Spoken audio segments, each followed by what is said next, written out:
मार्कुस अध्याय 1।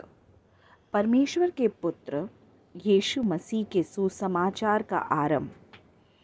जैसे यशायाह भविष्यद्वक्ता की पुस्तक में लिखा है कि देख, मैं अपने दूत को तेरे आगे भेजता हूँ, जो तेरे लिए मार्ग सुधारेगा।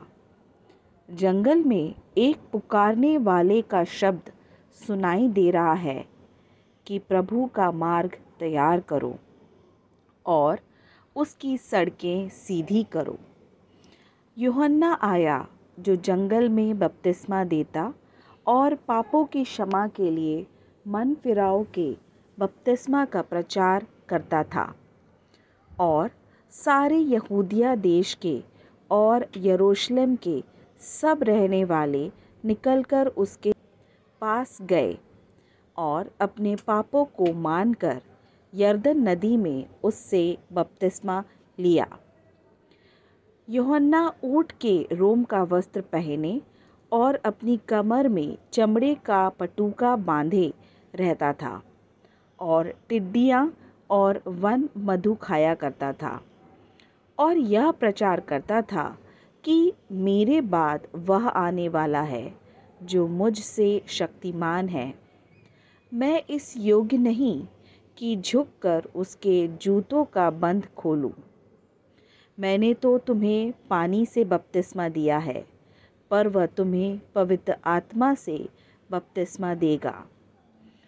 उन दिनों में यीशु ने गलील के नासरत से आकर यरदन में यूहन्ना से बपतिस्मा लिया, और जब वह पानी से निकलकर ऊपर आया तो तुरंत उसने आकाश को खुलते और आत्मा को कबूतर की नाई अपने ऊपर उतरते देखा, और यह आकाशवाणी हुई कि तू मेरा प्रिय पुत्र है, तुझसे मैं प्रसन्न हूँ। तब आत्मा ने तुरंत उसको जंगल की ओर भेजा, और जंगल में 40 दिन तक शैतान ने उसकी परीक्षा ली, और वह वन पशुओं के साथ रहा, और स्वर्गदूत उसकी सेवा करते रहे। यूहन्ना के पकड़वाए जाने के बाद यीशु ने गलील में आकर परमेश्वर के राज्य का सुसमाचार प्रचार किया और कहा, समय पूरा हुआ है और परमेश्वर का राज्य निकट आ गया है। मन फिराओ और सुसमाचार पर विश्वास करो। गलील की झील के किनारे किनारे जाते हुए उसने शमौन और उसके भाई अंद्रियास को झील में जाल डालते देखा, क्योंकि वे मछुए थे। और यीशु ने उनसे कहा, मेरे पीछे चले आओ, मैं तुमको मनुष्य के मछुए बनाऊंगा। वे तुरंत जालों को छोड़कर उसके पीछे हो लिए, और कुछ आगे बढ़कर उसने जब्दी के पुत्र याकूब और उसके भाई यूहन्ना को नाव पर जालों को सुधारते देखा। उसने तुरंत उन्हें बुलाया, और वे अपने पिता जब्दी को मजदूरों के साथ नाव पर छोड़कर उसके पीछे चले गए। और वे कफरनहूम में आए, और वह तुरंत सब्त के दिन सभा के घर में जाकर उपदेश करने लगा। और लोग उसके उपदेश से चकित हुए, क्योंकि वह उन्हें शास्त्रियों की नाई नहीं, परंतु अधिकारी की नाई उपदेश देता था। और उसी समय उनकी सभा में घर में एक मनुष्य था, जिसमें एक अशुद्ध आत्मा थी। उसने चिल्लाकर कहा, हे यीशु नासरी, हमें तुझसे क्या काम? क्या तू हमें नाश करने आया है? मैं तुझे जानता हूँ, तू कौन है, परमेश्वर का पवित्र जन। यीशु ने उसे डांटकर कहा, चुप रह और उसमें से निकल जा। तब अशुद्ध आत्मा उसे छोड़कर उसको मरोड़कर तब अशुद्ध आत्मा उसको मरोड़कर और बड़े शब्द से चिल्लाकर उसमें से निकल गई। इस पर सब लोग आश्चर्य करते हुए आपस में वाद विवाद करने लगे कि यह क्या बात है, यह तो कोई नया उपदेश है।